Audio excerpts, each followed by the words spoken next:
एकमेवाद्वितीयम्।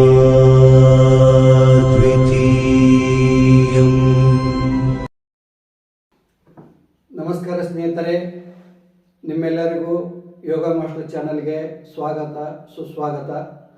ತಾವ್ಯಾರು ನಮ್ಮ ಚಾನಲನ್ನು ಸಬ್ಸ್ಕ್ರೈಬ್ ಕೂಡಲೇ ಸಬ್ಸ್ಕ್ರೈಬ್ ಆಗಿ ಬೆಲ್ ಬಟನ್ ಒತ್ತಿ ಹಾಗೂ ನಿಮ್ಮ ಅಭಿಪ್ರಾಯ ಅನಿಸಿಕೆಗಳನ್ನು ತಿಳಿಸಿ ಹೆಚ್ಚು ನಿಮ್ಮ ಸ್ನೇಹಿತರಿಗೆ ಶೇರ್ ಮಾಡಿ. ಸ್ನೇಹಿತರೆ, ಇವತ್ತು ಬೆಳಗಾವ್ ಅಲ್ವಾ? ಬೆಳಗಾವ್ ಕಡೆಯಿಂದ ಶಿವಬಸ್ ಅವರು ಬಂದಿದ್ದಾರೆ. ನಮ್ಮ ಕುಂಡಲಿನಿ ರಾಜಯೋಗ ಸಾಧನೆಯನ್ನು ಅವರು ಮಾಡಿದ್ದಾರೆ. ಅವರು ವೃತ್ತಿಯಲ್ಲಿ ಬಿಸ್ನೆಸ್ ಮ್ಯಾನ್, ಟೈಲ್ಸ್ ಬಿಸ್ನೆಸ್ ಮಾಡ್ತಾ ಇದ್ದಾರೆ. ಈಗ ಅವರು ದೀಕ್ಷೆ ತಗೊಂಡು ಹೋದ್ಮೇಲೆ ಯಾವ ರೀತಿ ಅನುಭವ ಆಯಿತು ಅವ್ರ ಬಾಯಿಂದ ಕೇಳುವ, ಅವ್ರದ್ದು ಪರಿಚಯ ಮಾಡಿಕೊಳ್ಳುವ. ನಿಮ್ಮ ಪರಿಚಯ ಮೇಲೆ ಕೈ ಮೇಲೆ ನಿಮ್ಮ ಪರಿಚಯ ಮಾಡಿಕೊಳ್ಳಿ. ನಿಮ್ಮ ಹೆಸರು, ಯಾವ ಊರು ಕರೆಕ್ಟಾಗಿ ಹೇಳಿ. ನಾವು ಮೂಡಲಗಿರಿ ತಾಲೂಕು. ಜೋರಾಗಿ ಹೇಳಿ. ನನ್ನ ಹೆಸರು ಶಿವಬಸು ಇಟಿ ಅಂತೇಳಿ ಮೂಡಲಗಿ ಬರೋದು. ಮೂಡಲಗಿ. ಮದುವೆ ಆಗಿದೆಯಾ? ಹಾಂ, ಮದುವೆ ಆಗಿತ್ತು. ಮಕ್ಕಳು ಎಷ್ಟು ಜನ? 2 ಜನ ಮಕ್ಕಳಿದ್ದಾರೆ. ಇಬ್ಬರು ಮಕ್ಕಳು ಅದಾರ. ಏನು ಓದ್ತಿದ್ದಾರೆ? ಈಗ ಫಸ್ಟ್ ಮಗಳ LKG ಹೊಂಟಾಗಿ. ಈಗ ನಿಮ್ಮ ವಯಸ್ಸು ಎಷ್ಟು? 35 ಇದೆ. 35. ಈಗ ನೀವು ಇದೇ ವರ್ಷ ಜನವರಿಯಲ್ಲಿ ಬಂದಿದ್ದು ನೀವು ದೀಕ್ಷೆಗೆ? ಹಾಂ, ಜನವರಿಯಲ್ಲಿ ಬಂದು ನೀವು ದೀಕ್ಷೆ ತಗೊಂಡ್ರಿ. ಹಾಂ. ದೀಕ್ಷೆ ತಗೊಂಡೋದ್ಮೇಲೆ ನೀವು ಯಾವ ಥರ ಸಾಧನೆ ಮಾಡಿರಿ, ಏನೇನೆಲ್ಲ ಅನುಭವ ಆಯಿತು ಸ್ವಲ್ಪ ವೀಕ್ಷಕರಿಗೆ ಹೇಳಿ. ಪ್ರಾರಂಭದಲ್ಲಿ ಯಾವ ಥರ ಆಯಿತು? ನೀವು ಯಾವ ರೀತಿ ಹೇಳಿಕೊಟ್ಟಿದ್ದಿಲ್ಲ, ಪ್ರಾಣಾಯಾಮದು ಅದ್ರ ಪ್ರಕಾರ ಮಾಡ್ಕೊತ ಹೋಗಿನ್ರಿ. ಫಸ್ಟ್ ಸ್ಟೇಜ್ ಆಡಿಸಿ 2ನೇ ಸ್ಟೇಜ್ನಾಗ ಏನಿಲ್ಲ, 3ನೇ ಸ್ಟೇಜ್ನಾಗ ಸ್ವಲ್ಪ ಪ್ರಾಣಾಯಾಮದಾಗ ಬದಲಾವಣೆಗಳು ಕಾಣಿಸಕತ್ತವೆ. ನೀವು ಹೇಳಿದಂಗೆ ಶರೀರದೊಳಗೆ ಬದಲಾವಣೆ ಅಂತಂದ್ರೆ ಸ್ವಲ್ಪ ಹೀಟ್ ಆಗೋದು, ಆಮ್ಯಾಗ ಅಲ್ಲೆಲ್ಲೇ ಮೈ ಒಳಗೆ ಇರು ಕಡ್ದಂಗೆಲ್ಲ ಆಗ್ತಿತ್ತು. ಆಮ್ಯಾಗ 4ನೇ ಸ್ಟೇಜ್ ಒಳಗಂತೂ ಸ್ವಲ್ಪ ಪ್ರಾಣಾಯಾಮ ಮಾಡೋಕೆ ಕಷ್ಟ ಆಗ್ತಿತ್ತು. 1-2 ಸಲ ನಂತರ ಭಾಳ ಈಜಿ ಆಗ್ತಿತ್ತು.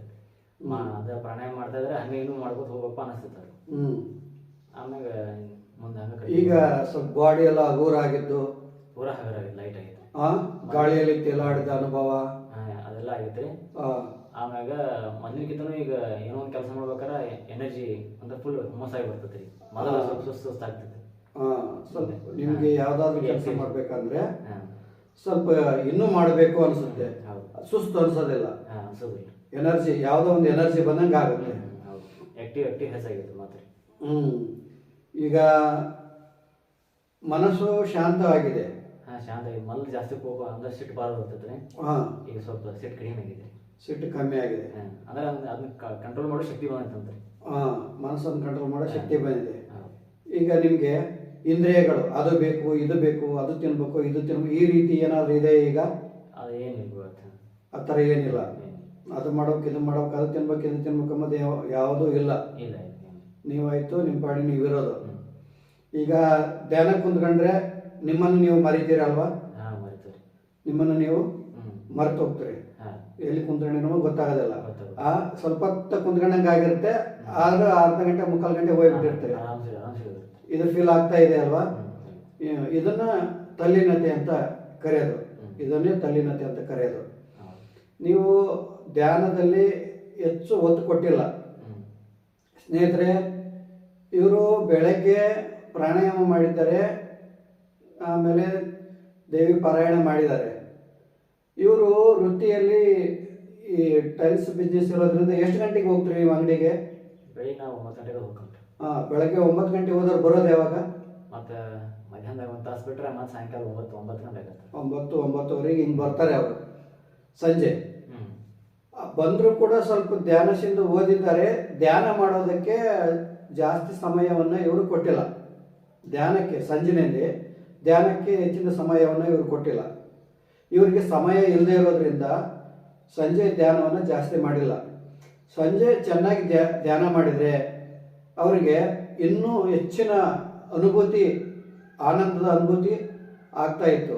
ಬಟ್ ಅವರು ಪ್ರಾಣಾಯಾಮ ಮಾಡಿದ್ದಾರೆ, ಕರೆಕ್ಟಾಗಿ ಪ್ರಾಣಾಯಾಮ, ಬೆಳಗ್ಗೆ ಕರೆಕ್ಟಾಗಿ ಪ್ರಾಣಾಯಾಮ ಮಾಡಿದ್ದಾರೆ, ದೇವಿ ಪಾರಾಯಣನ ಕರೆಕ್ಟಾಗಿ ಮಾಡ್ಕೊಂಬಂದಿದ್ದಾರೆ. ಸಂಜೆ ಮಾತ್ರ ಅವರಿಗೆ ಟೈಮ್ ಸಿಗದೇ ಇರೋದ್ರಿಂದ ಧ್ಯಾನದಲ್ಲಿ ಹೆಚ್ಚು ತಲ್ಲೀನತೆ ಆಗೋದಕ್ಕೆ ಅವ್ರಿಗೆ ಸಾಧ್ಯ ಆಗಿಲ್ಲ. ಆಮೇಲೆ ಈಗ ನಿಮಗೆ ದೇವಿ ಪಾರಾಯಣ, ಜ್ಞಾನ ಸಿಂಧು ಏನಾದರೂ ಅರ್ಥ ಆಗ್ತಾ ಇದೆಯಾ? ಅರ್ಥ ಆಗ್ತಾ ಇದೆ. ಏನು ಅರ್ಥ ಮಾಡ್ಕೊಂಡಿದ್ದಾರೆ ಅದರಲ್ಲಿ? ಜ್ಞಾನ ಸಿಂಧು ಅಂದ್ರೆ ನಮ್ಮ ಜೀವನದಾಗ ಹೆಂಗಿರ್ಬೇಕು, ಗುರುವಿನ ಹೆಂಗಿರ್ತೈತೆ ಅನ್ನೋದು ಅದ್ರೊಳಗೆ ವಿವರಣೆಯಾಗಿ ಕೊಟ್ಟಿದ್ದಾನೆ ರೀ. ಆಮೇಲೆ ದೇವಿ ಪಾರಾಯಣೊಳಗಂತೂ ದೇವಿ ಬಗ್ಗೆ ಎಲ್ಲ ಆ ದೇವಿ ಯಾವ ಥರ ಯಾವ ಸಂಹಾರ ಮಾಡಿವೆ ಏನೈತೆ ಆಕೆ ಶಕ್ತಿ ಏನೈತೆ ಅಂದು ಎಲ್ಲ ಅದ್ರೊಳಗೆ ವಿವರಣೆ ಐತೆ. ಬರೀ ದೇವಿ ಇದು ಅಲ್ಲ, ಅದು ನಮ್ಮ ಶರೀರದ ಪುರಾಣ, ಅದು ದೇವಿ ಪಾರಾಯಣ ಅಂಬೋದು. ಹೌದು ನಮ್ಮ ಶರೀರಕ್ಕೆ ಸಂಬಂಧಪಟ್ಟಿದ್ದು. ಇನ್ನೂ ನೀವು ಜ್ಞಾನ ಸಿದ್ಧಿ ಆಗಿಲ್ಲ, ಜ್ಞಾನ ಸಿದ್ಧಿ ಮಾಡ್ಕೋಬೇಕು ನೀವು. ಇನ್ನೂ ಜ್ಞಾನ ಸಿಂಧು ಮತ್ತೆ ಸಂಜೆ ಜ್ಞಾನ ಸಿಂಧು ಹೋಗಿ ಧ್ಯಾನ ಕರೆಕ್ಟಾಗಿ ಮಾಡಿಲ್ಲ ಅಲ್ವಾ? ಜ್ಞಾನ ಸಿಂಧು ಚೆನ್ನಾಗಿ ಅಧ್ಯಯನ ಮಾಡಿ ಅದನ್ನು ಇಂಚು ಪ್ರತಿಯೊಂದು ಅಕ್ಷರಗಳನ್ನು ಅರ್ಥ ಮಾಡ್ಕೊಂಡು ಓದಿದಾಗ ಜ್ಞಾನ ಸಿದ್ಧಿ ಆಗುತ್ತೆ. ದೇವಿ ಪಾರಾಯಣ ಆಗಿರ್ಬೋದು, ಜ್ಞಾನ ಸಿಂಧು ಆಗಿರ್ಬಾರ್ದು, ಅದನ್ನು ಪ್ರತಿಯೊಂದು ಲೈನ್ ಅಕ್ಷರಗಳನ್ನು ಕೂಡ ಅದು ಏನು ಹೇಳ್ತಾ ಇದೆ ಅಂತಂದು ಅರ್ಥ ಮಾಡ್ಕೊಂಡು ಓದಬೇಕಾಗುತ್ತೆ. ಅದನ್ನು ಅರ್ಥ ಮಾಡ್ಕೋಬೇಕು. ಅರ್ಥ ಮಾಡಿಕೊಂಡು ಅದನ್ನು ಮನನ ಮಾಡ್ಕೋಬೇಕು. ಅಂದರೆ ಶ್ರವಣ ಮನನ ನಿಧಿಧ್ಯಾಸ ಅಂತ ಕರೀತಾರೆ. ಶ್ರವಣ ಮನನ ನಿಧಿಧ್ಯಾಸ ಅಂದರೆ ಅದನ್ನು ಓದ್ತಾ ಓದ್ತಾ ಓದ್ತಾ ಅದನ್ನೇ ಮನನ ಮಾಡ್ಕೊಳ್ತಾ ಅದನ್ನು ರಕ್ತಗತ ಮಾಡ್ಕೊಂಡು ನಮ್ಮ ಜೀವನದಲ್ಲಿ ಅನುಸರಣೆಗೆ ತರಬೇಕು. ದೇವಿ ಪಾರಾಯಣ ಮತ್ತು ಜ್ಞಾನ ಸಿಂಧುವಿನಲ್ಲಿ ಏನಿದೆ ಅದನ್ನು ನಮ್ಮ ಜೀವನದಲ್ಲಿ ಅನುಸರಣೆಗೆ ತಂದಾಗ ಆವಾಗ ನಿಮಗೆ ಅದರ ಪೂರ್ತಿ ಅನುಭೂತಿ, ಅದು ನಿಮಗೆ ಅನುಭವಕ್ಕೆ ಸ್ಪರ್ಶಕ್ಕೆ ಬರೋಕ್ಕೆ ಸಾಧ್ಯ ಆಗುತ್ತೆ. ಏನಾಗ್ತಾ ಇದೆ ಅಂದರೆ ಮನೆಗೆ ಬಂದ ತಕ್ಷಣವೇ ವ್ಯವಹಾರ, ಯಾರು ಬಂದರು ಯಾರಿಲ್ಲ, ಯಾರಿಗೇನು ಕೊಡಬೇಕು, ಮನೆಯಲ್ಲಿ ಬಂದರೂ ಅದೇ ಆಲೋಚನೆ, ಈಗ ಅಂಗಡಿಯಲ್ಲಿದ್ದರೂ ಅದೇ ಆಲೋಚನೆ, ಮನೆಗೆ ಬಂದರೂ ಅದೇ ಆಲೋಚನೆ. ಇನ್ನು ನೀವು ಮನಸ್ಸನ್ನು ಇಲ್ಲಿ ಭಗವಂತ ಕಡೆಗೆ ಎಲ್ಲಿ ಕೊಡೋಕ್ಕಾಯ್ತು? ಈಗ ಸಹಜವಾಗಿ ನಮ್ಮ ಇಂದ್ರಿಯಗಳು ಹೊರಮುಖವಾಗಿವೆ, ಎಲ್ಲ ಹೊರಗಡೆ ನೋಡ್ತಾ ಇದ್ದಾವೆ. ಈಗ ಸಾಧನೆ ನಾವು ಮಾಡ್ತಿರೋದು ಯಾಕೆ ಅಂದರೆ ನಮ್ಮ ಮನಸ್ಸನ್ನು ಒಳಮುಖ ಮಾಡ್ಕೊಳ್ಳೋದಕ್ಕೆ. ಸಾಧನೆಯನ್ನು ಒಳಮುಖ ಮಾಡ್ಕೊಳ್ಳೋದಕ್ಕೆ ನಾವು ಸಾಧನೆ ಮಾಡ್ತಾ ಇರೋದು. ಈ ಮನಸ್ಸನ್ನು ಒಳಮುಖ ಮಾಡ್ಕೊಳ್ಳೋದಕ್ಕೆ ಸಾಧನೆ ಮಾಡ್ತಾ ಇರೋದು. ಮತ್ತೆ ಒಳಮುಖ ಮಾಡ್ಕೊಳ್ಳೋದಕ್ಕೆ ನಾವು ಸಮಯವನ್ನು ಕೊಡಬೇಕಲ್ಲ. ಈಗ ನೀವು 12 ಗಂಟೆ ಕೆಲಸ ಮಾಡಿದರೆ ಅಂದರೆ 2-3 ಗಂಟೆ ಆದ್ರೂ ಸಾಧನೆಗೆ ಕೊಡಬೇಕು. ಬೆಳಗ್ಗೆ 2 ಗಂಟೆ, ಸಂಜೆ 2 ಗಂಟೆ ಆದರೂ ಕೂಡ ಸಾಧನೆ ಕೊಡಬೇಕು. ನಾನು ಏನು ಹೇಳಿದ್ದೀನಿ ಸಾಧಕರಿಗೆ, ಧ್ಯಾನದಲ್ಲಿ ಸಂಜೆ ಧ್ಯಾನ ಮಾಡುವಾಗ ಜ್ಞಾನ ಸಿಂಧು ಎಂದು ಎರಡು ಅಧ್ಯಾಯ ಓದಿ ಆ ಅಧ್ಯಾಯವನ್ನು ಮನನ ಮಾಡ್ತಾ, ಧ್ಯಾನದಲ್ಲಿ ಮನನ ಮಾಡ್ತಾ ಏನು ಓದಿದೆ ಅಂತ ಮನನ ಮಾಡ್ತಾ ಶ್ವಾಸದ ಮೇಲೆ ಗಮನವಿಟ್ಟು ಒಂದು ಅರ್ಧ ಗಂಟೆ ಮೊದಲು ಸ್ವಲ್ಪ ದಿವಸ, ಆಮೇಲೆ 3/4 ಗಂಟೆ, ಸ್ವಲ್ಪ ದಿವಸ ಆದಮೇಲೆ ಮತ್ತೆ 1 ಗಂಟೆ, ಆಮೇಲೆ ಸ್ವಲ್ಪ ದಿವಸ ಆದಮೇಲೆ 1.5 ಗಂಟೆ, ಆಮೇಲೆ 2 ಗಂಟೆ, 2.5 ಗಂಟೆ, 3 ಗಂಟೆ, 4 ಗಂಟೆ, ಹೀಗೆ ಅದನ್ನು ಧ್ಯಾನದ ಗತಿಯನ್ನು ಏರಿಸ್ಕೊಂತ ಹೋಗ್ಬೇಕು ಅಂತ ನಾನು ಹೇಳಿದ್ದೀನಿ. ನೀವು ಅಷ್ಟೇ ಅಲ್ಲ, ಅನೇಕ ಜನ ದೇವಿ ಪಾರಾಯಣ ಮಾಡ್ತಾರೆ, ಪ್ರಾಣಾಯಾಮ ಮಾಡ್ತಾರೆ, ದೇವಿ ಪಾರಾಯಣ ಮಾಡ್ತಾರೆ, ಸಂಜೆ ಏನು ಮಾಡ್ತಾರೆ, ಜ್ಞಾನ ಸಿದ್ಧ ಓದ್ತಾರೆ, ಅರ್ಧ ಗಂಟೆ ಟೈಮ್ ಕೊಡ್ತಾರೆ ಧ್ಯಾನಕ್ಕೆ, ಧ್ಯಾನ ಮಾಡಿ ಕೈ ಬಿಟ್ಬಿಡ್ತಾರೆ, ಮುಂದಕ್ಕೆ ಹೋಗೋದಿಲ್ಲ. ನಮ್ಗೆ ಅನುಭೂತಿ ಯಾವಾಗ ಆಗುತ್ತೆ ಅಂದರೆ ನಾವು ಹೆಚ್ಚು ಧ್ಯಾನದಲ್ಲಿ ತಲ್ಲೀನರಾದಾಗ ನಮಗೆ ಆನಂದದ ಅನುಭೂತಿ ಎಂಬುದು ಆಗುತ್ತೆ. ನಾವು ಅಲ್ಲಿ ಧ್ಯಾನಕ್ಕೆ ಸಮಯವೇ ಕೊಟ್ಟಿಲ್ಲ ಅಂದಾಗ ಅನುಭೂತಿ ಯಾವಾಗ ಆಗುತ್ತೆ? ಹೆಚ್ಚಿನ ಅನುಭೂತಿ ಸಿಗೋದಿಲ್ಲ. ಸಿಗುತ್ತೆ, ಎಷ್ಟು ಸಿಗುವಾಗ ಅಷ್ಟು ಸಿಗುತ್ತೆ, ಪೂರ್ತಿ ಸಿಗೋದಿಲ್ಲ ಅಂತ ಅಲ್ಲ, ಎಷ್ಟು ಸಿಗ್ಬೇಕೋ ಅಷ್ಟು ಸಿಗುತ್ತೆ. ಆದರೆ ನಾವು ಫೌಂಡೇಶನ್ ಹಾಕಿಕೊಡ್ತೀವಿ, ಪ್ರೈಮರಿ ಫೌಂಡೇಶನ್ ಹಾಕಿಕೊಡ್ತೀವಿ. ನೀವು ಅದರ ಮೇಲೆ ಬಿಲ್ಡಿಂಗ್ ಕಟ್ಟಬೇಕು. ನೀವು ನಿಮ್ಮ ಮೇಲೆ ಡಿಪೆಂಡ್ ಅದು. ಹೇಗೆ ಬಿಲ್ಡಿಂಗ್ ಕಟ್ತೀರಾ, ಎಷ್ಟು ಅಂತಸ್ತು ಬಿಲ್ಡಿಂಗ್ ಕಟ್ತೀರಾ, 4 ಅಂತಸ್ತು ಕಟ್ತೀರಾ, 5 ಅಂತಸ್ತು ಕಟ್ತೀರಾ, ಸಾಧನೆಯಲ್ಲಿ ಎಷ್ಟರ ಮಟ್ಟಿಗೆ ಮೇಲೆ ಹೋಗ್ತೀರಾ, ಅದು ನಿಮ್ಮ ಮೇಲೆ ಡಿಪೆಂಡ್ ಆಗಿರುತ್ತೆ. ನಾವು ಫೌಂಡೇಶನ್ ಹಾಕಿ ಕೊಡ್ತೀವಿ. ಮೊದಲು ಹರಿದಾಡ್ತಿರುವ ಇಂದ್ರಿಯಗಳ ನಿಗ್ರಹಕ್ಕೆ ತರುವಂಥದ್ದು, ಹೊರ ಹೋಗುವಂಥ ಮನಸ್ಸನ್ನು ನಿಗ್ರಹಕ್ಕೆ ತರುವಂಥದ್ದು, ಇದು ಪ್ರೈಮರಿ ಮೆಟ್ಲು. ಇದನ್ನು ನಾವು ಈ ಮೆಟ್ಲನ್ನು ಹಾಕಿಕೊಡ್ತೀವಿ. ನೀವು ಇದರ ಮೇಲೆ ಬಿಲ್ಡಿಂಗ್ ಕಟ್ಟಿಗೆ ಹೋಗ್ಬೇಕಾಗುತ್ತೆ. ಅಂದರೆ ಹೆಚ್ಚು ಧ್ಯಾನದಲ್ಲಿ ತಲೀನ ಆಗೋದು, ಆಮೇಲೆ ಶ್ರವಣ ಮನನ ನಿಧಿಧ್ಯಾಸದಲ್ಲಿ ಕಾಲ ಕಳೆಯೋದು, ಆಮೇಲೆ ಸತ್ಸಂಗ ಮಾಡುವಂಥದ್ದು, ಆಮೇಲೆ ಸತ್ಕಾರ್ಯಗಳಲ್ಲಿ ಭಾಗವಹಿಸುವಂಥದ್ದು, ಸದ್ವಿಚಾರಗಳನ್ನು ಕೇಳುವಂಥದ್ದು, ಇದನ್ನೆಲ್ಲ ನೀವು ಜಾಸ್ತಿ ಮಾಡಬೇಕಾಗುತ್ತೆ. ಆವಾಗ ನೀವು ಅದರಲ್ಲಿ ತಲ್ಲೀನರಾಗ್ತೀರ. ಅದರಲ್ಲಿ ಹೆಚ್ಚು ಈ ಕಡೆಗೆ ಆಧ್ಯಾತ್ಮಿಕದ ಕಡೆಗೆ ಜಾಸ್ತಿ ಒತ್ತು ಕೊಟ್ಟಾಗ ನಿಮಗೆ ಆಧ್ಯಾತ್ಮದ ಅನುಭೂತಿ ಎಂಬುದು ಜಾಸ್ತಿ ಆಕ್ಯಂತ ಹೋಗುತ್ತೆ. ಆವಾಗ ನಿಮಗೆ ನೋಡುವ ದೃಷ್ಟಿ, ಜಗತ್ತನ್ನು ನೋಡುವ ದೃಷ್ಟಿ ಬದಲಾವಣೆ ಆಗುತ್ತೆ. ನಾನು ಬೆಳಗ್ಗಿಂದ ಸಂಜೆವರೆಗೆ ಅದೇ ಕೆಲಸ ಮಾಡಿ ನಾನು ಅಷ್ಟರಲ್ಲೇ ಇರ್ತೀನಿ ಅಂದರೆ ನಿಮಗೆ ಬದಲಾವಣೆ ಅಷ್ಟರ ಮಟ್ಟಿಗೆ ಕಾಣೋದಿಲ್ಲ, ಪರಿಪೂರ್ಣವಾಗಿ ಕಾಣೋದಿಲ್ಲ, ಸ್ವಲ್ಪ ಮಾತ್ರ ಕಾಣ್ತೀರ. ಈಗ ನಿಮಗೆ ಕೆಲಸ ಮಾಡ್ತಾ ಇದ್ದೀರಾ, ಉತ್ಸಾಹ ಇದೆ ಕೆಲಸ ಮಾಡೋದಕ್ಕೆ, ಮೊದಲು ನಿಮ್ಗೆ ಅಷ್ಟು ಉತ್ಸಾಹ ಇರಲಿಲ್ಲ, ಹೌದಲ್ವ? ಬೇಸರ ಆಗ್ತಿತ್ತು ಅವಾಗ. ಬೇಸರ ಆಗ್ತಿತ್ತು. ಈಗ ಆ ಥರ ಯಾವುದೂ ಇಲ್ಲ, ಬೇಸರ ಯಾವುದೂ ಇಲ್ಲ. ಎಷ್ಟು ಕೆಲಸ ಇದ್ರೂ ಕೂಡ ಅದೇನು ಅನ್ಸೋದೇ ಇಲ್ಲ ನಿಮಗೆ. ಇನ್ನೂ ಮಾಡಬೇಕು ಅನಿಸುತ್ತೆ ಹೊರತು. ನೋಡಿ, ಇದೆಲ್ಲ ಹೇಗೆ ಬಂತು? ನಿಮ್ಮಲ್ಲಿ ಕುಂಡಲಿನಿ ಎಂಬುದು ಜಾಗೃತಿ ಆದಾಗ, ಶಕ್ತಿ ಜಾಗೃತಿ ಆದಾಗ ಇದು ಸ್ಟಾರ್ಟ್ ಆಗುತ್ತೆ ನಿಮ್ಮಲ್ಲಿ. ಈ ಒಂದು ಶಕ್ತಿ ಬರುತ್ತೆ. ಕುಂಡಲಿನಿ ಶಕ್ತಿ ಜಾಗೃತಿ ಆದಾಗನೇ ಈ ಶಕ್ತಿ ಬರೋದು ನಿಮಗೆ, ಅಲ್ಲಿಂದನೇ ಅದು ಬರೋದು. ಆಮೇಲೆ ಯಾವಾಗ ಅನಾಥ ಚಕ್ರ ಬರುತ್ತೋ, ಕುಂಡಲಿನಿ ಆಕ್ಟಿವೇಶನ್ ಆಗಿ ಅನಾಥ ಚಕ್ರ ಬರುತ್ತೋ, ಆವಾಗ ನಿಮಗೆ ಆನಂದ ಫೀಲ್ ಆಗೋದು. ಈಗ ನೀವು ಸಾಧನೆಯಲ್ಲಿ ಕುಂತ್ಕೊಂಡ್ರಿ, ಧ್ಯಾನದಲ್ಲಿ ಕುಂತ್ಕೊಂಡ್ರಿ ಅಂದ್ಕೊಳ್ಳಿ, ನಾವು ಎಲ್ಲಿದ್ದೀವಿ ಅನ್ನೋದ ಮರ್ತು ಹೋಗ್ತೀವಿ. ಅದು ಯಾವಾಗ ಆಗುತ್ತೆ ಅನುಭವ ಅಂದರೆ ಅದು ಅನಾಥ ಚಕ್ರಕ್ಕೆ ಬಂದಾಗನೇ ಆ ಅನುಭೂತಿ ಆಗೋದು. ಒಂದೊಂದು ಚಕ್ರದಲ್ಲಿ ಒಂದು ಅನುಭೂತಿಗಳು ಆಗ್ತವೆ. ಆದರೆ ಇಲ್ಲಿ ಆನಂದ, ತಲ್ಲೀನತೆ ಪ್ರಕಟ ಆಗುವುದು ಇಂದ್ರಿಯಗಳ ನಿಗ್ರಹ ಮತ್ತು ಮನಸ್ಸಿನ ನಿಗ್ರಹ ಆಗಿ ತಲ್ಲೀನತೆ ಪ್ರಕಟ ಆಗೋದೇ ಅನಾಥ ಚಕ್ರ ಅದು ಓಪನ್ ಆದಾಗ. ಈಗ ನಿಮಗೆ ಅನಾಥ ಚಕ್ರಕ್ಕೆ ನೀವು ಬಂದಿದ್ದೀರಾ, ಬಟ್ ನೀವು ಹೆಚ್ಚು ಸಮಯ ಕೊಡ್ತಾ ಇಲ್ಲ. ಆದರೆ ವ್ಯವಹಾರದ ಕಡೆಗೆ ಜಾಸ್ತಿ ಸಮಯ ಕೊಡ್ತಿರೋದ್ರಿಂದ ನಿಮಗೆ ಇನ್ನೂ ಹೆಚ್ಚಿನ ಅನುಭೂತಿ ಆಗ್ತಾ ಇಲ್ಲ. ಈಗ ನಿಮ್ಗಿನ್ನೂ ಯಾವ ಥರ ಅನುಭವ ಆಗಿದೆ? ಧ್ಯಾನ ಮಾಡುವಾಗ, ಪೂಜೆ ಮಾಡುವಾಗ ನಿಮಗೆ ಯಾವ ಥರ ಫೀಲ್ ಆಗಿದ್ದೀರಾ?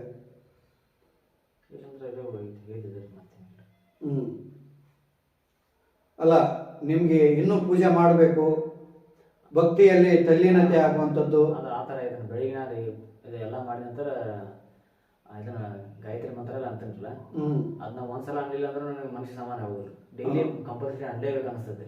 ಒಂದು ದಿವಸ ಅನ್ಲಿಲ್ಪ ಅಂದ್ರೆ ನಾ ಇವತ್ತೇನೋ ಕಳ್ಕೊಂಡಾಗ ಅನ್ಸ್ಬಿಡುತ್ತೆ. ಡೈಲಿ ಕಂಪಲ್ಸರಿ ಅದು ಮಾಡಲೇಬೇಕು ಅನ್ಸುತ್ತೆ, ಹಿಂಗೆ ಅನ್ಸುತ್ತೆ. ದೇವ್ರ ಧ್ಯಾನ ಮಾಡಲೇಬೇಕು ಅನಿಸ್ತೈತೆ.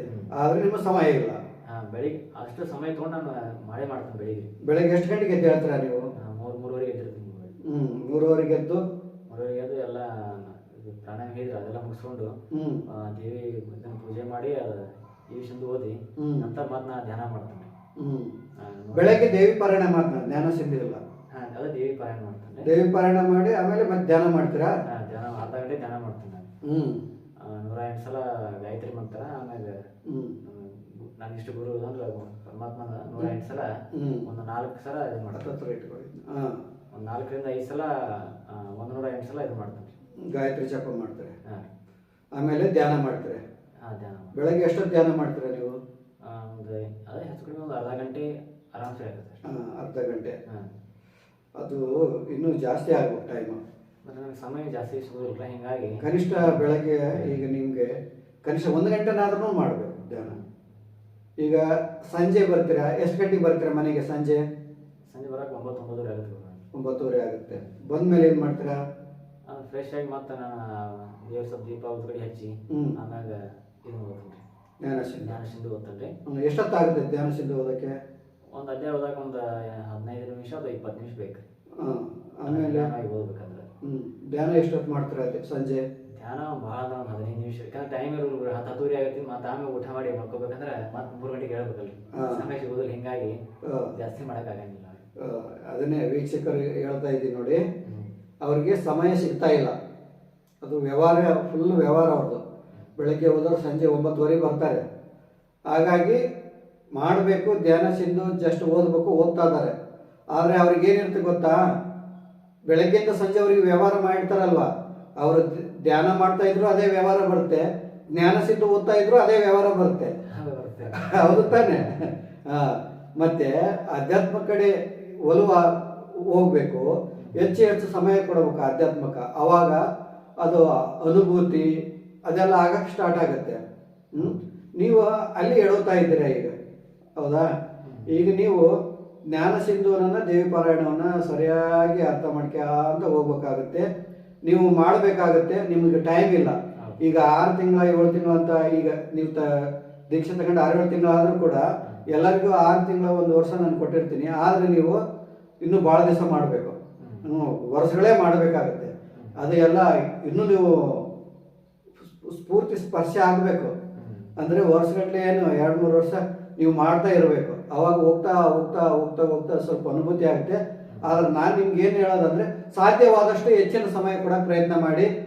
ಒಂದು ವೇಳೆ ನೀವು ನಿಮ್ಮ ಕೆಲಸದಲ್ಲಿದ್ದರೂ ಕೂಡ ಫ್ರೀ ಆಗಿದ್ರಿ, ಯಾರು ಇರಲಿಲ್ಲ ಅಂದರೆ ಸ್ವಲ್ಪ ಧ್ಯಾನದಲ್ಲಿ ತಲ್ಲೀನರಾಗಿ, ಆಮೇಲೆ ಸ್ವಲ್ಪ ಒಳ್ಳೆಯ ಪ್ರವಚನಗಳನ್ನು ಕೇಳಿ, ಆಮೇಲೆ ಒಳ್ಳೆಯ ಹಾಡುಗಳನ್ನು ಕಡ್ಕೊಂಡು ಮಾದೇವಪ್ಪನ ಕೆಲವು ಹಾಡುಗಳು ಭಜನೆಗಳು ಇದ್ದಾವೆ ಅಲ್ಲಿ ಅಂಗಡಿಯಲ್ಲಿದ್ದಾಗ ಅವನ್ನ ಕೇಳ್ತಾ ಇರಿ. ಟೈಮ್ ವ್ಯರ್ಥ ಮಾಡಬೇಡಿ. ಕುಂತ್ರ ನಡೀತಾ ಇದ್ರೆ, ಕುಂತಾ ಇದ್ರೆ, ಹೋಗ್ತಾ ಇದ್ರೆ ಮನಸ್ಸಿನಲ್ಲಿ ಗಾಯತ್ರಿ ಮಂತ್ರ ಜಪ ಮಾತ್ರ ಬಿಡಬೇಡಿ. ಮನಸ್ಸಿನಲ್ಲಿ ಸದಾ ಗಾಯತ್ರಿ ಜಪ ಮಾಡ್ತಾ ಇರಿ.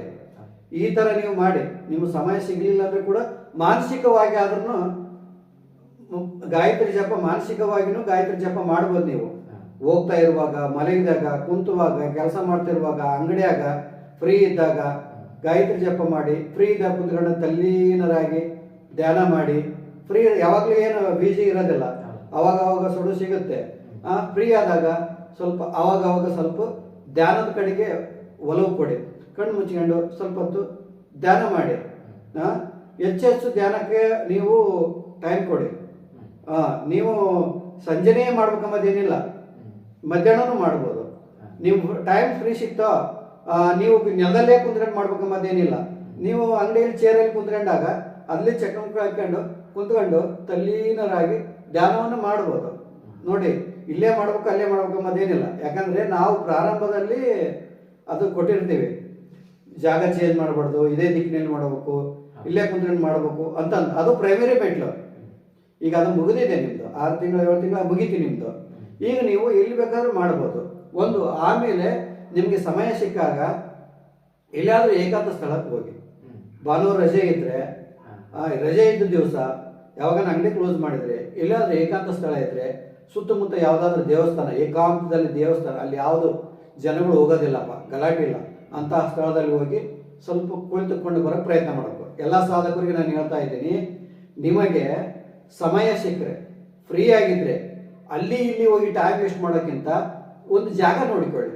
ನಿಮ್ಮ ಊರಿನ ಸುತ್ತಮುತ್ತ, ನಿಮ್ಮ ನಗರದ ಸುತ್ತಮುತ್ತ ಯಾವುದಾದ್ರೂ ಏಕಾಂತ ದೇವಸ್ಥಾನ ಇದ್ದರೆ, ಅಥವಾ ಬೆಟ್ಟ ಇದ್ದರೆ, ಬೆಟ್ಟದ ಬಗಲಲ್ಲಿ ನೀವು ಇದ್ದರೆ ಏಕಾಂತದಲ್ಲಿ ಹೋಗಿ ಒಬ್ಬರೇ ಹೋಗಿ ಬೆಟ್ಟದಲ್ಲಿ ಕುಂತ್ಕೊಂಡು ನಿಮ್ಮಲ್ಲೇ ನೀವು ಅವಲೋಕನ ಮಾಡ್ತಾ, ಧ್ಯಾನವನ್ನು ಮಾಡ್ತಾ ನಿಮ್ಮಲ್ಲಿ ನೀವು ಅವಲೋಕನ ಮಾಡ್ಕೋಬೇಕು.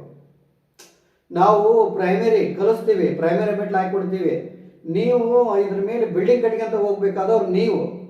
ಹೇಗೆ ನೀವು ಅಧ್ಯಾತ್ಮದಲ್ಲಿ ತಲ್ಲೀನರು ಹಾಕ್ಯಂತ ಹೋಗ್ತಿರೋ ಹಾಗಾಗಿ ನಿಮ್ಗೆ ಅನುಭವಗಳು ಆಗಕ್ಕೆ ಸ್ಟಾರ್ಟ್ ಆಗ್ತವೆ, ಅದ್ರ ಅನುಭೂತಿ ಆಗೋಕ್ಕೂ ಸ್ಟಾರ್ಟ್ ಆಗುತ್ತೆ. ಅದಕ್ಕೆ ನಿಮ್ಮ ಸುತ್ತಮುತ್ತ ಯಾವುದಾದ್ರೂ ಹಳೆ ದೇವಸ್ಥಾನ ಇತ್ತು ಅಂದರೆ ಆ ಕಡೆಗೆ ಹೋಗಿ ಅಲ್ಲಿ ಕುಂತ್ಕೊಂಡು ಒಂದು ಅರ್ಧ ಗಂಟೆ, ಮುಕ್ಕಾಲು ಗಂಟೆ, 1 ಗಂಟೆ ಟೈಮ್ ಸ್ಪೆಂಡ್ ಮಾಡಿ.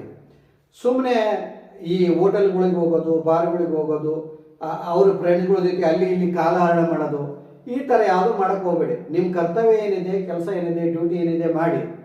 ಸಮಯ ಸಿಕ್ಕಾಗ, ನಾನು ಹೇಳ್ತಾ ಇದ್ದೀನಿ, ನಿಮಗೆ ಸಮಯ ಸಿಕ್ಕಾಗ ಆಗಾಗ ಏಕಾಂತ ಸ್ಥಳಕ್ಕೆ ಹೋಗಿ ಸ್ವಲ್ಪ ಧ್ಯಾನವನ್ನು ಮಾಡೋದನ್ನು ಎಲ್ಲ ಸಾಧಕರು ಅಭ್ಯಾಸ ಮಾಡಬೇಕು. ನಿಮ್ಮೊಳಗೆ ನೀವು ಅವಲೋಕನ ಮಾಡಬೇಕು, ಚಿಂತನೆ ಇಟ್ಕೊಳ್ಬೇಕು. ನಾನು ಯಾರು, ನಾನು ಇಲ್ಲಿಂದ ಬಂದೆ, ನನ್ನ ಉದ್ದೇಶ ಏನು, ನಾನು ಧರೆಗೆ ಬಂದ ಉದ್ದೇಶ ಏನು, ಜಗತ್ತು ಯಾಕೆ ಹೀಗಿದೆ, ನಿಮ್ಮೊಳಗೆ ನೀವು ಪ್ರಶ್ನೆಗಳು ಹಾಕಬೇಕು. ನೀವು ಎಲ್ಲಿವರೆಗೆ ನಿಮ್ಮೊಳಗೆ ನೀವು ಪ್ರಶ್ನೆಗಳನ್ನು ಹಾಕೊಳ್ಳೋದಿಲ್ವೋ ಅಲ್ಲಿವರೆಗೆ ನಿಮ್ಮಲ್ಲಿ ಅಧ್ಯಾತ್ಮ ಅಂಬೋದು ಅಂಕುರ ಆಗೋದಿಲ್ಲ. ಅದು ಜಾಸ್ತಿ ಆಗಬೇಕು. ನಿಮ್ಮಲ್ಲಿ ಪ್ರಶ್ನೆ ಹಾಕ್ಯಂತ ಪ್ರತಿಯೊಂದನ್ನು ಪ್ರಶ್ನೆ ಮಾಡಬೇಕು. ನೀವು ಆ ಪ್ರಶ್ನೆಗೆ ಉತ್ತರ ನೀವು ಹುಡುಕ್ಬೇಕು. ನೀವೇ ಪ್ರಶ್ನೆ ಹಾಕ್ಯಬೇಕು, ನೀವೇ ಉತ್ತರ ಹುಡುಕಬೇಕು. ಅದನ್ನು ನೀವು ಮಾಡ್ಕೊಂತ ಹೋಗಬೇಕು ಧ್ಯಾನದಲ್ಲಿ. ಇದನ್ನು ನೀವು ಆಲೋಚನೆ ಮಾಡ್ತಾ ಹೋದಾಗ ನಿಮ್ಮ ಪ್ರತಿಯೊಂದು ಪ್ರಶ್ನೆಗಳಿಗೂ ಕೂಡ ಉತ್ತರ ಸಿಗುತ್ತೆ. ಮತ್ತು ಜ್ಞಾನಸಿಂಧ ಓದಿರ್ತೀರ, ಅದು ಅರ್ಥ ಆಗಿರೋದಲ್ಲ, ಅದನ್ನು ತಗೊಂಡು ಧ್ಯಾನ ಮಾಡುವಾಗ ಅದ್ರ ಮೇಲೆ ಧ್ಯಾನ ಮಾಡಬೇಕು. ಅದು ಏನು ಹೇಳ್ತಾ ಇತ್ತು, ಅದು ಏನದು, ಅದ್ರ ಏನು ವಿಷಯ, ಅದು ಯಾಕಿದು ಹೇಳ್ತು, ಅದರ ಅರ್ಥ ಏನು, ಮನನ ಮಾಡ್ಕೊಳಕ್ಕೆ ಪ್ರಯತ್ನ ಮಾಡಬೇಕು. ಶಾಸ್ತ್ರ ಶ್ರವಣ ಆಗಿ ಅದು ಮನನ ಆಗಿ ರಕ್ತಗತ ಆದಾಗ ನಿಮ್ಮ ಜೀವನದಲ್ಲಿ ಅದನ್ನು ಆಚರಣೆಗೆ ತಂದಾಗ ಆಗ ನಿಜವಾದ ಆಧ್ಯಾತ್ಮಿಕತೆ ಎಂಬುದು ಸಾರ್ಥಕತೆ ಆಗುತ್ತೆ. ನಿಜವಾದ ಸಾಧನೆ ಸಾರ್ಥಕತೆ ಆಗುತ್ತೆ. ಇವತ್ತು ಸಮಾಜದಲ್ಲಿ ಏನಾಗ್ತಾ ಇದೆ, ಎಲ್ಲ ಪಂಡಿತರು, ಭಾಷಣಕಾರರು, ಪ್ರವಚನಕಾರರು ಚೆನ್ನಾಗಿ ಪುಸ್ತಕ ಓದಿಬಿಡ್ತಾರೆ, ಚೆನ್ನಾಗಿ ಕಂಠಪಾಠ ಮಾಡಿಬಿಡ್ತಾರೆ, ಅದನ್ನು ಊರೊಳಗೆ ಹೊಡೆದು ಹೇಳ್ತಾರೆ.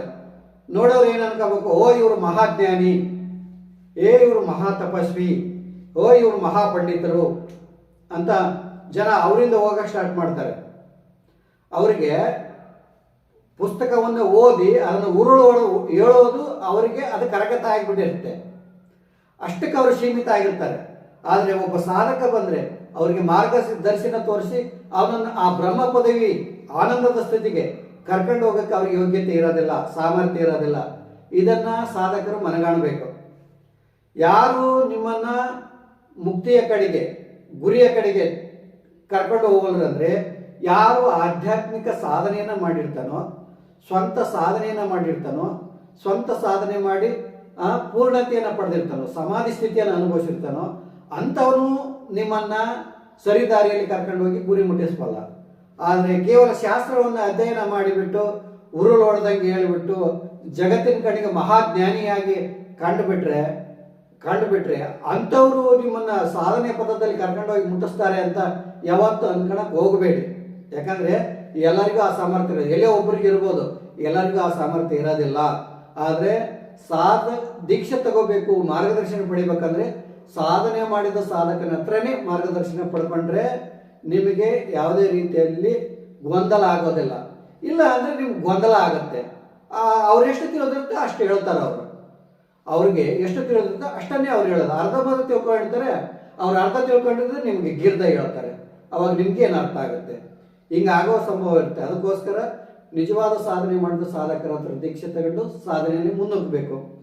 ಈಗ ಅನೇಕ ಜನ ನಮ್ಮ ಸಾಧಕರು ಅರ್ಧದಲ್ಲಿ ನಿಲ್ಲಿಸಿದ್ದಾರೆ ಅಂಥವ್ರಿಗೆ ಏನು ಹೇಳ್ತೀರಾ? ಒಂದು ಕಿವಿ ಮಾತನ್ನು ಹೇಳಿ.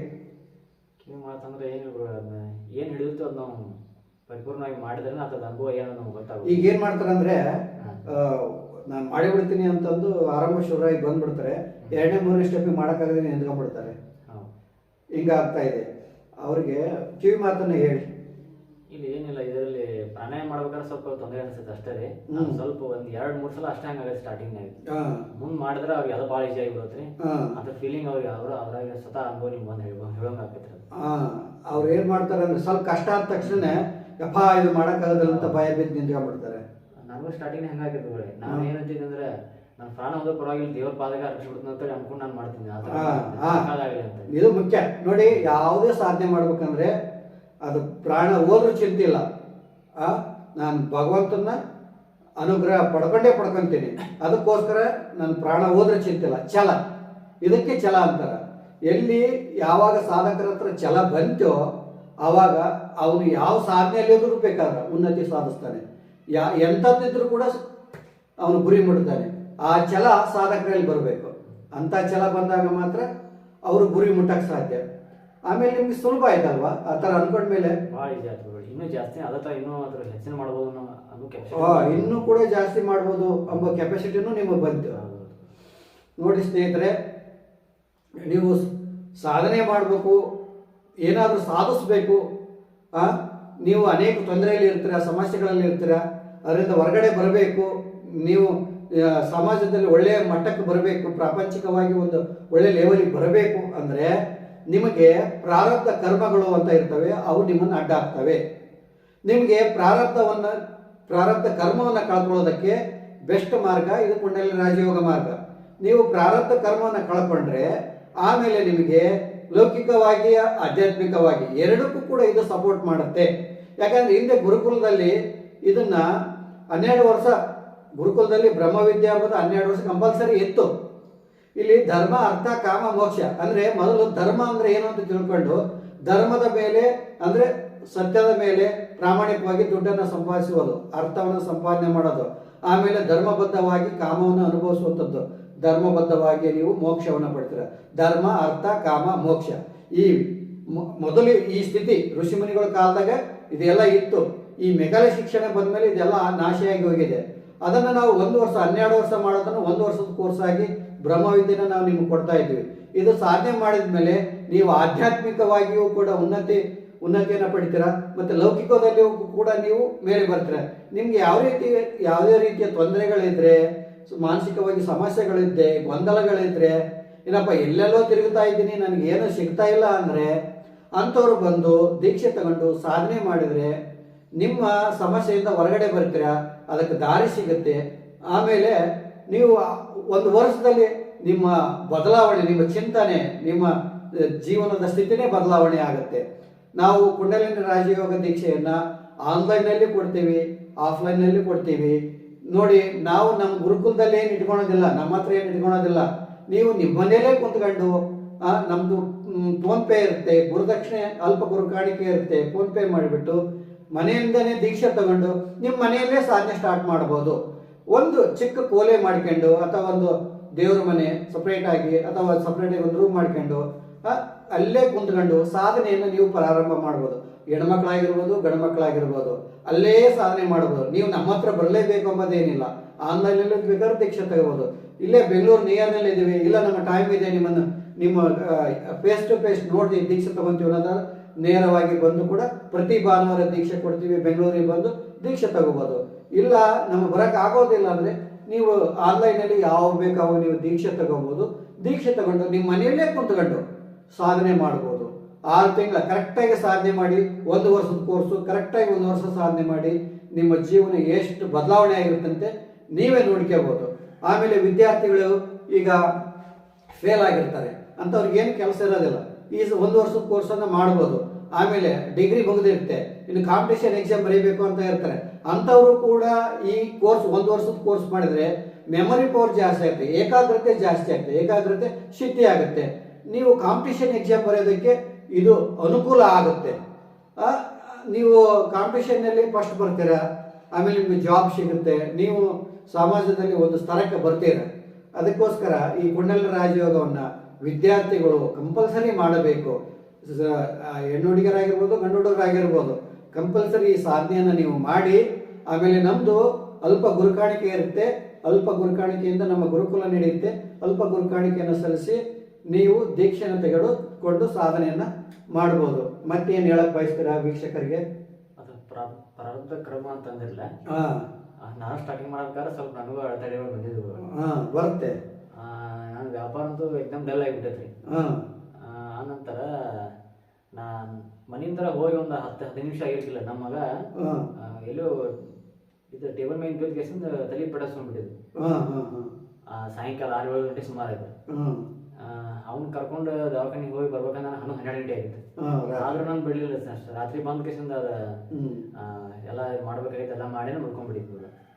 ಅಂದ್ರೆ ಎಲ್ಲರಿಗೂ ನೋಡಿ, ಈ ಭೂಮಿ ಬರುವಂತ ಪ್ರತಿಯೊಬ್ಬರು ಪ್ರಾರಬ್ಧ ಕರ್ಮದಿಂದಾನೇ ಬರ್ತಾರೆ. ಕರ್ಮ ಇರೋದ್ರಿಂದಾನೇ ಹುಟ್ಟೋದು ಭೂಮಿ ಮೇಲೆ. ಆ ಕರ್ಮ ಕಳ್ಕೊಳಕ್ಕೋಸ್ಕರನೇ ನಾವು ಬರೋದು. ಇಲ್ಲಿ ಏನಾಗುತ್ತೆ ಅಂದ್ರೆ ಕರ್ಮ ಕಳ್ಕೊಳ್ಳೋ ಮಾರ್ಗ ಬಿಟ್ಬಿಡ್ತೀವಿ, ಇನ್ನೂ ಕರ್ಮ ಅಂಟಿಸ್ಕೊಂತ ಕುಂದಿರ್ತೀವಿ. ಮತ್ತೆ ಉನ್ನತಿ ಸಾಧಿಸಂದ್ರೆ ಹೆಂಗ್ ಸಾಧಿಸಕ್ ಸಾಧ್ಯ? ಅಲ್ಲೇ ಆಗ್ತಿರೋದು. ಅದಕ್ಕೆ ಪ್ರತಿಯೊಬ್ಬರು ವ್ಯಕ್ತಿಗಳು ಈ ಧರೆಗೆ ಬರೋದು ಅವರು ಪ್ರಾರಬ್ಧ ಕರ್ಮ ಅನುಭವಿಸೋದಕ್ಕೆ. ಇದನ್ನು ತಿಳ್ಕೊಂಬಿಡಿ, ಏನು ಬರ್ತಾ ಇದೆಯಲ್ಲ ಅದೆಲ್ಲ ನಿಮ್ಮ ಪ್ರಾರಬ್ಧ ಕರ್ಮ. ಅದು ಹೇಗೆ ಬರ್ತಾ ಹಾಗೆ ಸ್ವೀಕಾರ ಮಾಡಬೇಕು.